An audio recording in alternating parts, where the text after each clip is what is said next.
السلام علیکم دوستو، آج میں آپ کو بتانے جا رہا ہوں برج دلو والوں کے لیے ایک ایسا عمل جو گندم والا عمل مشہور ہے۔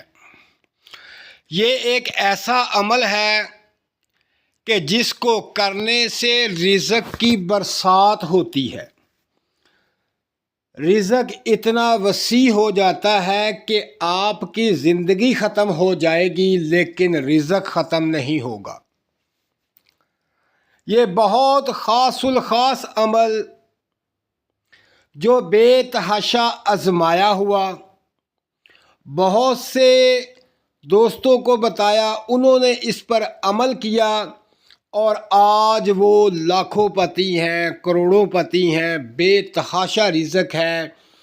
ان کو آج تک یہ نہیں پتا کہ ہمارا رزق کہاں کہاں سے آ رہا ہے۔ اتنا رزق آتا ہے کہ آپ سوچ بھی نہیں سکتے۔ یہ ایک مخصوص عمل ہے۔ اگر آپ یہ عمل کرتے رہیں تو یقین کریں کہ اتنا رزق وسیع ہو جائے گا، اتنا وسیع ہو جائے گا کہ آپ سوچ بھی نہیں سکتے۔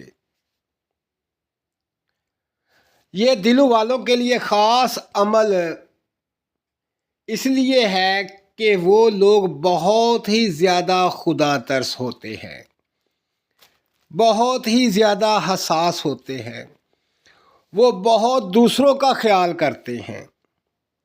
جب وہ دوسروں کا خیال کرتے ہیں تو پھر سوچتے ہیں کہ کاش میرے پاس اس سے زیادہ ہوتا تو میں اسے دے دیتا۔ تو یہ ان کے لیے ہے جو سخی ہوتے ہیں، سخاوت کرتے ہیں، محبت کرتے ہیں، رب کی مخلوق سے محبت کرتے ہیں، چرند پرندوں سے محبت کرتے ہیں، جانوروں سے محبت کرتے ہیں۔ یہ ان کے لیے خاص الخاص عمل ہے۔ تو دوستو، میں آپ کو بتاتا ہوں اس کا طریقہ کار کہ یہ عمل آپ نے کس طرح کرنا ہے۔ اس کا طریقہ کار یہ ہے کہ آپ نے صبح فجر کی نماز پڑھ لینی ہے۔ پڑھنے کے بعد آپ نے ایک مٹھی گندم لے لینی ہے۔ ایک مٹھی گندم لے کر آپ نے اس کے اوپر 100 دفعہ بسم اللہ شریف پڑھنی ہے، یعنی بسم اللہ الرحمن الرحیم۔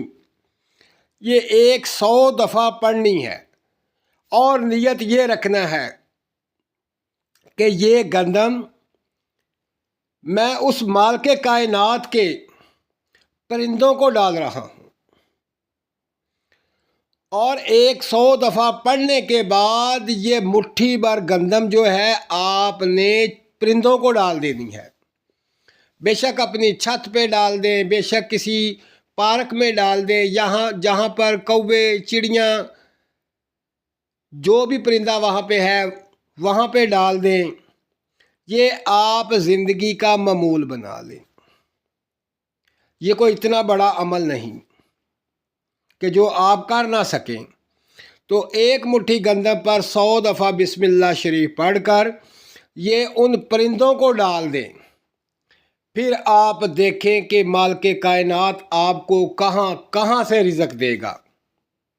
آپ کی سوچ بھی نہیں ہوگی وہاں سے رزق آئے گا۔ دوستو، یہ بہت خاص عمل ہے، اس کو کریں اور اس مہنگائی کے دور میں اپنی زندگی کو سکون دیں۔ اور دوستو، میرے چینل کو سبسکرائب کریں، لائک کریں اور شیئر کریں۔ تمام دوست اپنا خیال رکھیں اور مجھے دعاؤں میں یاد رکھیں۔ اللہ حافظ۔